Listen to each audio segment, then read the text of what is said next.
Welcome back to another episode of Right Here in Mass. Joining me today is Melissa Burgio, a Massachusetts-based breakthrough coach and founder of the Rise to Radiance, a coaching experience designed to help high-achieving women clear subconscious blocks, reclaim their confidence, and reconnect with their most authentic selves. Melissa, welcome to the show. Hi, Ashley. It's great to be here. Yes, it's great to have you here. For our listeners, Melissa and I were chatting before we began recording, and she was sharing how she's gone through different iterations of different businesses. And I feel like that specifically is going to be a really good topic for us today. So I'm really looking forward to having her share more about herself and her business journey. And so without further ado, Melissa, let's start there. Let's have you introduce yourself and share who you are and what you do. Okay, so again, my name's Melissa Burgio, and I am a breakthrough coach, and I have been doing that work for almost 2 years now. Um, I help women who are looking to stop being stuck in analysis paralysis, who look like they have it all on paper, but at the deeper level, they're like struggling because, there are things that are holding them back from living the life that they desire. And that is lived experience. So, you know, that's where I started doing that. Yeah. And so I Mhm. know you had and kind of alluded to, you've had a few different businesses and ideas since then. Like, what led you to wanting to start this coaching business? I know you mentioned it was like a lived experience. Let's hear more about that. Okay, so I left corporate at the end of 2017, Mhm. and my goal was to be an energy healer. I had moved away from Rockland, Mass, which is where I live now, and I moved to the Merrimack Valley, and I didn't know anybody. So I started doing energy healing classes, like integrated energy therapy, which is sort of like Reiki. Um, but I was, you know, when I left corporate, I had this goal that I was going to do energy healing, but then, all these little itty bitty shitty committees. I'm sorry if I swore, but like telling me that I couldn't make a living off of energy healing. So, I started doing work as a VA and then slowly as an online business manager. And then I went into launch planning. But then I hit this like milestone in my life. I know this is hard to believe, Ashley, but I turned 50 Oh, and yay. I know. But then I decided, you know what, it's like time to do the things that really bring me joy. Mhm. And unfortunately, VA work and OBM work and launch planning were not those things.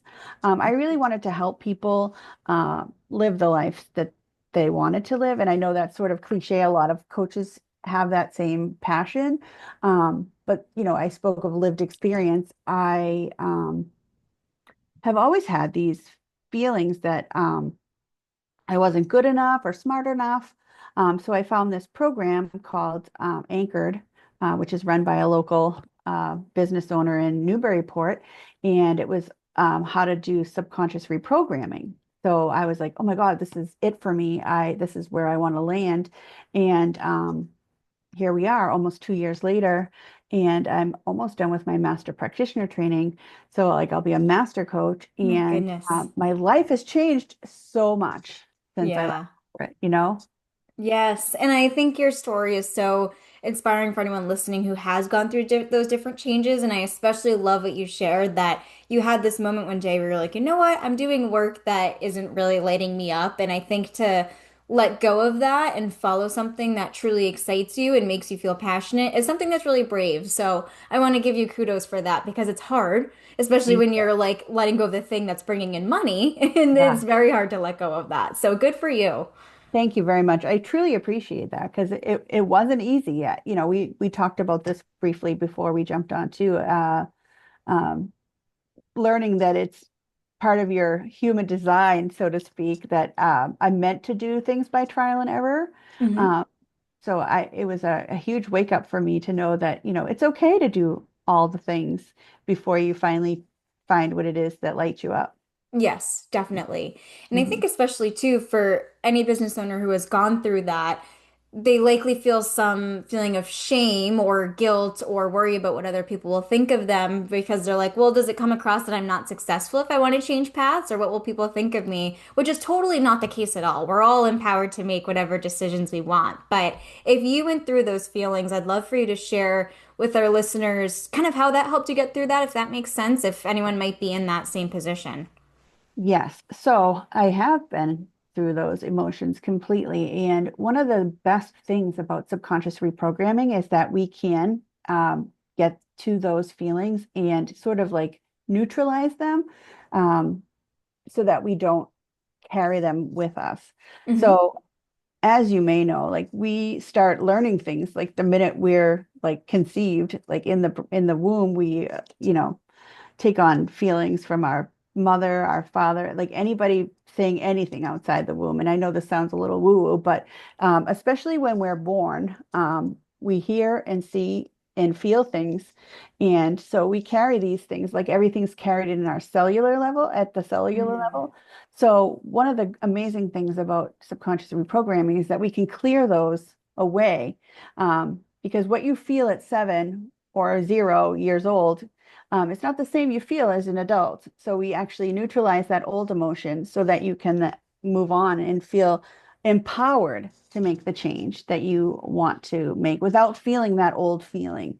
And that was incredibly empowering for me. Well, Yes. to do that for myself, and now I can do that for others. Yes, and what a gift that is to be able to give back in that way. Like you Yeah. said, you did it for yourself and now being able to help others that are in a similar situation. Hmm. Yeah, I hope my explanation made sense. Yes, it did to Oh, me. good. All right, good. Yeah. Yeah, and I think one thing too that I'm wondering, and I know our listeners will be wondering this as well, if they're looking to kind of change directions in their business, is what was it like to go through the process again of starting a new business? It's like, I feel like building a business is really hard, and then when someone thinks about having to do it again, they're like, oh my gosh, the overwhelm can be a little bit much at times. So I'd love to hear your perspective and advice on that. Yeah. So I'm known as a launch planner or as a virtual assistant. So, coming out into the world as a coach now, that's new to me. And I did struggle with a lot of feelings about, what does that mean for me as a business owner with this new business? Because, I've had conversations with friends like saying, well, you're an unknown entity in the coaching space. And, um, it's like starting from scratch, right? The good thing is that I have built relationships through networking and things Mhm. like that. So it's not as scary as it could have been if I hadn't done, all these building blocks in my other business. Right. Um, but the thing that I is most important is that we take those feelings and we hold them and then, move on, because if we get stuck in like the mud, how are we going to move forward? So true. Yeah. Mhm. And I also want to go back to what you mentioned about no longer feeling excited about the work you're originally doing with being a VA and an online business manager. And so, if you're comfortable talking about this, I'd love to hear the signs that you felt that made you realize that something needed to change, if that makes sense. Like, for example, I will fully admit that in my business, I have days where, like, oh my gosh, like, I just don't like doing this right now. Yeah. But I know it's not a long-term thing. And I can imagine that other people are in similar situations where maybe it's just like a bad day or whatever. But how did you know that your feelings were like, no, this is like permanent. I need to make a change, if that makes sense? That's a very good question. I feel like when you really are passionate about what you do, like even if you have a bad day, you just like brush it off and you move on, right? But like if you know that you're not in alignment with where you want to be, like every day is just like Groundhog Day.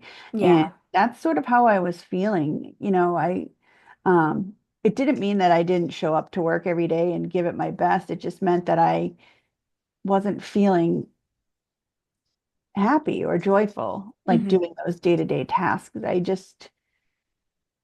I had a deeper calling. Like it's so funny that I just called it a calling because um, I never really thought about it that way. But I just knew in my gut, sort of like when I left corporate, that Hmm. like I knew in my gut it was just I needed to be somewhere else and doing something different. Hmm. Um, It's hard though, because we have all these like responsibilities as adults that we need to do. And giving up that money that I was making consistently was hard. And, Yeah, but I knew that, we only have this one life. Is that cliche, so right? But true. I It just want really to be is true. happy. Yeah. Yeah. Yeah, that reminds me of something that I always think to myself too is like we really only do have this one life and so life is short. Like if there's something that we want to do in life, no matter how crazy it may seem or how risky it may seem, like why not do it? And so I love that you acted upon it. That. hmm Yeah, and it's that's been a sort of consistent thing for me. Granted, I did stay almost 20 years in corporate, knowing that it was not where I wanted to be, but again, Mhm. like they call them the golden handcuffs, right? Because Yes. consistent salary, but um after having taken the leap from that, I knew that, anything is possible. Yeah, I agree. And so Mhm. that's one thing I'd like to go deeper into as well is like your shift from corporate to entrepreneurship, because I know that a lot of our listeners and members within Massachusetts Business Network are in that position now where they are working a 9 to 5 and have a business that they do at night and on the weekends to one day replace their 9 to 5. And so a question I have for you is that what you did as well? Did you start your original VA and OBM business while in corporate, or did you leave corporate and then start your business? Interestingly enough, it was probably 2.5 years later after leaving corporate that I started Hmm. our the VA business. I I I was fortunate enough to have a severance when I left my company, so Yeah. I was able to kind of dabble. No, dabble's not the right word because I my goal was to be an energy healer, so Yeah. I was working in that field, but over time, I kind of had that voice in my head that was like, no, this isn't going to work. So then I started the virtual assistants with company with my business partner, Kelly. And that was right around COVID, like March of 2020 is when we started our company. And it was a really hard time, but also a very lucrative time for virtual assistants because everybody was coming home from work. Yeah. And all these online businesses sort of started to soar, which Yes. I don't know. I do wonder to this day how things would have turned out if not for COVID in terms of Hmm. like online businesses. Like, do you ever think about that? It's funny that you mentioned that because I had that thought too. I mean, I own a marketing agency outside of Massachusetts Business Network, and it kind of like timing was weird for me because I graduated college in 2019 when I had my business. Then COVID happened a year later, and I remember I was like, did I just make a big mistake by becoming my own boss, graduating Right? school, or it ended up being the opposite, where Yeah. things like you said just skyrocketed. Businesses that never had an online presence or a website or anything like that suddenly desperately needed them. So I had that same thought too, if the results would have been the same without COVID or not. So it's funny that you bring that Yeah, up as well. I know. I guess we'll never know. Uh, but I'm grateful that I did have that opportunity. Uh, Right. but yeah, we'll never know, I guess. Yes, I know, right? And now, focusing on your coaching business now, I know you shared that a lot of the stuff that you work with women on is kind of like getting past those blocks and really being able to hone in their confidence and all of that stuff. And so I'm curious to hear if women come to you because they might have like gone through a situation in their lives or know that there's something very particular that they need help with, and you support them with that, or if it maybe is more so open-ended, if that makes sense. It can be both of those things. Yeah.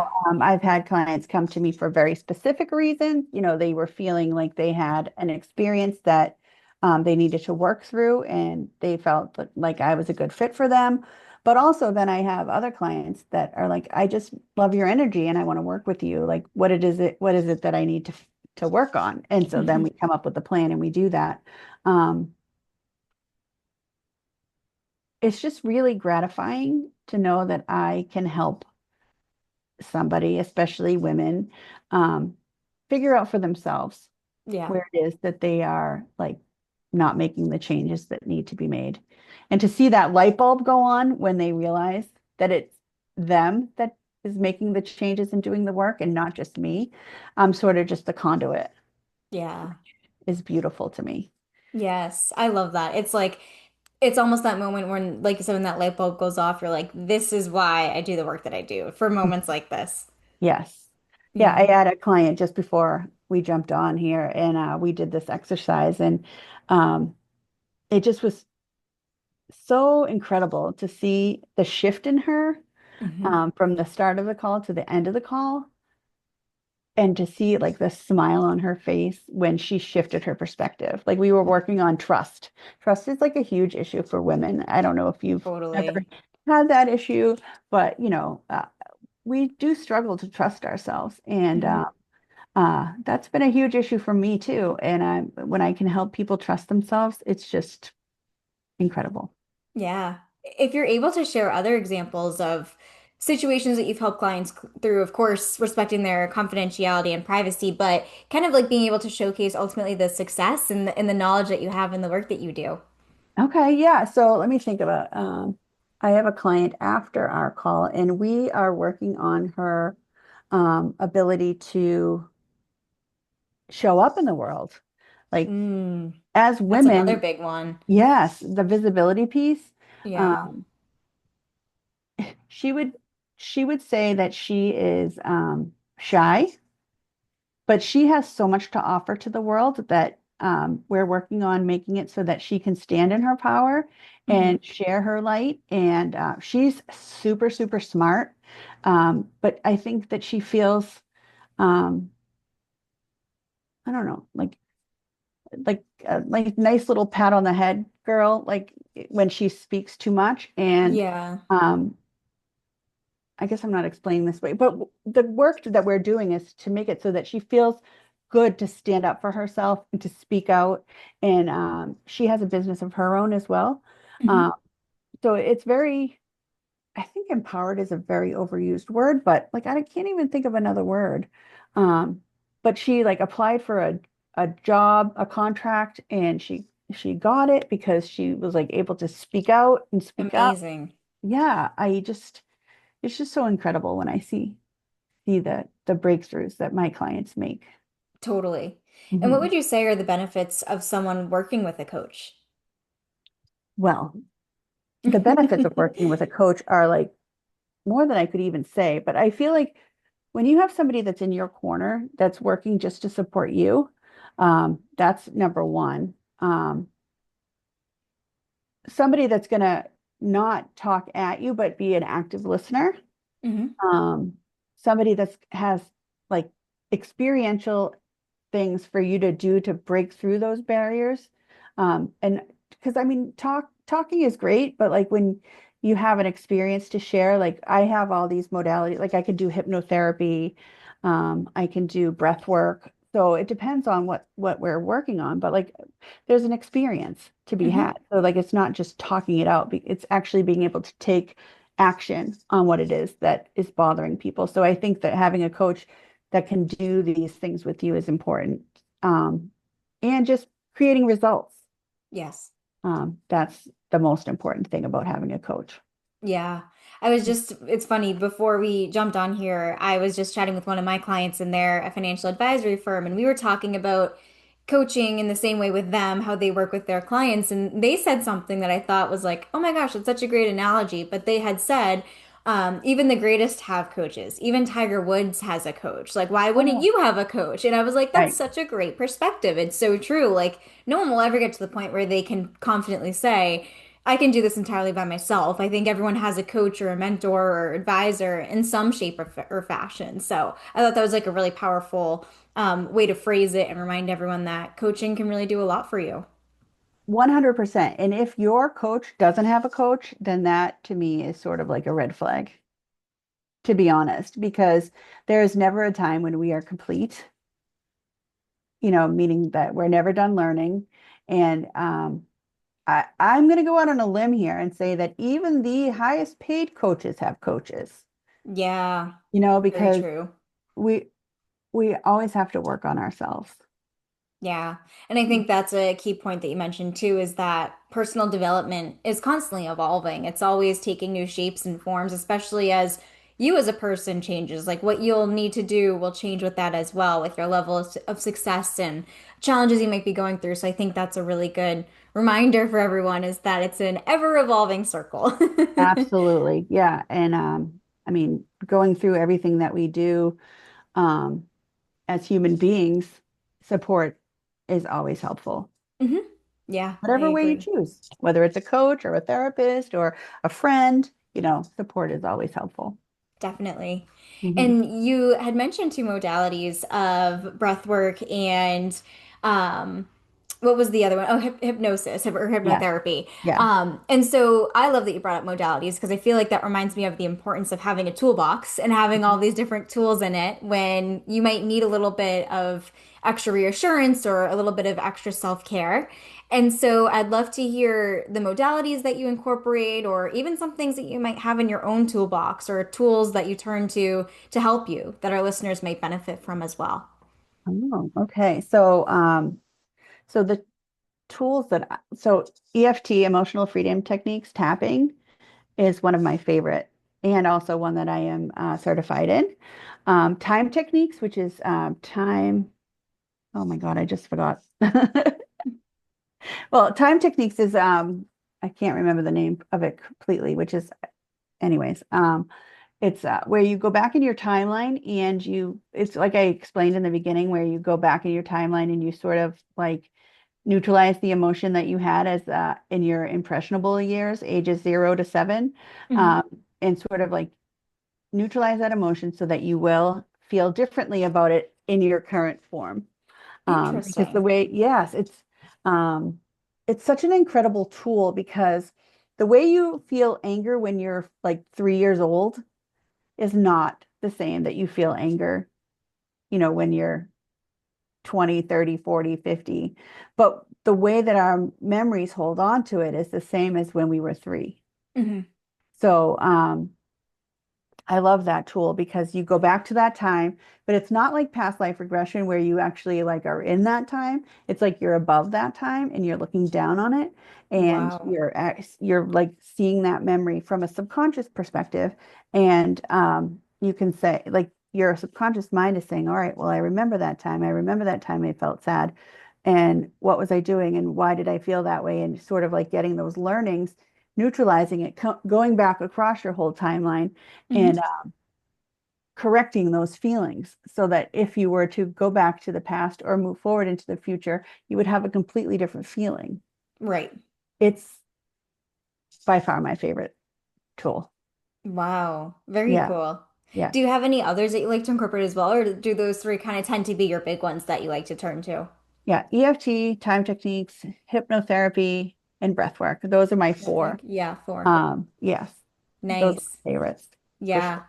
What about, and I mean, I think this kind of depends on the person and situation, but what about journaling? I feel like for me personally, I can't stay consistent with it. I'll go through a few weeks where I'm like doing it daily because I feel called to, and then I'll like totally forget about it for months. So, and I feel like Mhm. honestly, that probably is, people can probably relate to that for different modalities too, but Yeah. I'm curious to hear your thoughts about that. Oh, journaling. We have such a complex relationship. I feel like it's very interesting that you should bring that up now because I was just talking to a friend who put out a journal, 100 Days of Gratitude. And I told her, I'm like, I'm trying to use your book because I want to do journaling nightly, sort of like to express my gratitude. I'm also doing another gratitude challenge, but I used to have this fear that people would read my journal. Oh, So that, interesting. yeah, so that like sort of kept me from doing it. hmm Um, But now that you bring it up, I don't have that same feeling anymore. Wow. Look at you. Yeah, but I think journaling can be done in many different ways. Like That's true. you could do a voice memo, which I've been known to do. You can write it down, you could by hand, or you could do it on the computer. Um, but I do think it's important to get our feelings out there, hmm whatever way is best for you. Like, and it doesn't have to be every day. Like it could be Right. once a month, so that we don't have to feel guilty um, for not journaling. You know, there's no right or wrong answer about journaling, right? Um, But if it's something that you enjoy, then do it. If not, find something else. Just like what you did with your business. Look at that. Exactly. I love how you circled right back to that. Yes. Yeah. Yes. And for anyone who's listening to this episode who may be feeling stuck in their lives, and they're like, I feel stuck and I'm not really sure what to do to get past it and move forward. What advice would you have for them if they're in that position? Hmm. You know what I would say is sit with yourself and think about what it is that you truly want Mhm.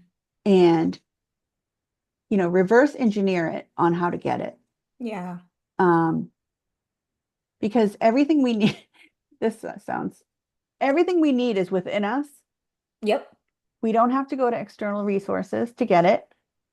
Um, so just have that sit with yourself and like journal on it, or just like do some breath work, or just sit in quiet, Hmm. or go for a walk. But I think it's all about having faith in yourself Totally. that you can do it. Yeah. Yeah, that makes sense. And for Mhm. anyone who's listening to this episode who I'd say you can kind of give advice for either or both, but for anyone who's listening to this episode who is interested in becoming a coach or who has a business and is interested or thinking about changing their business, what advice would you have for them? So again, you can choose either of those questions, you can choose both, whatever you want to roll with. All right. So you say for anybody that's looking to make a change, like Mhm. what's my advice? Yeah. I say if go with your gut. Like if you're really in, if you're really looking for a change and um your gut says to do it, do it. Um, Hmm. I mean, obviously don't, you know, if I just heard something. Um, trust your instincts and do it scared. Yeah, I like that. But again, if you decide not to do it, there's no right or wrong, like I think that's my favorite part is like however we do life, there's no right or wrong, Yeah. like short of breaking the laws, right? Yeah. Exactly. Yeah. Yeah, I love that. That reminds me of something that I always kind of remind myself, is that whenever you want to do something and you're kind of like talking yourself out of it, no matter what you want to do, you're always going to be able to come up with some type of excuse that's going to stop you. So you may as well just do it anyway. If you're always going to think of a reason why you shouldn't or can't, might as well go ahead and do it no matter what. Absolutely. Like, again, as long as you're not committing a crime, you're not murdering somebody, like you're not hurting anybody, just try it. I mean, if all else fails, like what's that? Try again. Yes, that's true. Mhm. Yeah, I mean, I forget the exact quote that I heard, but um, failure is what leads you to success, really, is what the something that I heard. I can't remember the exact way it was phrased, but it's true. I mean, every time you fail, you learn, and Mhm. so that's what will get you closer. So, yeah, I Yeah. love that you shared that. Yes. And I think another quote I can't even tell you for like the only time you fail is when you don't get up again. Yeah, exactly. Yeah, look at Mhm. us with all these different I mindset changes know. around failure. I know. I was talking to my brother today because he's applying for a job and he made a mistake on his resume. And I was like, it's not failure, it's only feedback. Like they told you you made a True. mistake on your resume, fix it and move on. Yes. Yeah, I love that because I feel Yeah. like I know I'm personally guilty of sometimes if I make a mistake, I let it hold me back because I don't want to make another mistake. And it's like Yes. that fear and Mhm. that freezing. And so I think it's kind of helpful to know, like you said, like it's only feedback. And so being able to change and improve and move forward, I think is really all we can do. Right. Because how does it serve you if you just sit there? Like I think about Right. this all the time. Like, because I'm similar to you, is like if I know I'm going to screw it up, I'm not going to do it. Right. Hmm. But how does that serve us? Exactly. We're we're keeping our brilliance from somebody by not showing up. Yes. Oh, I love that. That is a Mhm. good way to segue into one of my favorite questions, which Ah. is, and I know you're ready for this. Anyone who listens to this podcast knows that I always love to wrap up the show by asking our guests what their favorite local businesses are to support. And so I'm curious to hear what yours might be. All right. So I think I mentioned it earlier, but Julie Costa is my coach Hmm. for Anchored, and she's based out of Newburyport. And I don't know where I'd be without her. I love Um, that. yes, she is a trainer of coaches, and I love everything she does. And I've always said that whatever she does, give me more. Hmm. That is a good one. I love that. Yeah, And it's yeah, like to have those people cheering you on and supporting you every step of the way is so important. As you know, as a coach, that's what you do. absolutely. Yes. Yeah, I love that. Hmm. Melissa, this has been such a fun episode, and I've really enjoyed hearing about all of the steps and milestones that you've taken in your life to get where you are today. And now I'd love to give you the opportunity to share with our listeners where they can find you online in case they'd like to connect. Oh, wonderful. Okay. So, um, my website is melissaburgio.com, and you can find me on Instagram at the Melissa Burgio. And I think that's good, right? I mean, Perfect. I um, will link to those places in the show notes so that way perfect. listeners can find you and connect with you from there. But thank you so much again for coming on today's show. Thank you for having me. It was so great to be with you.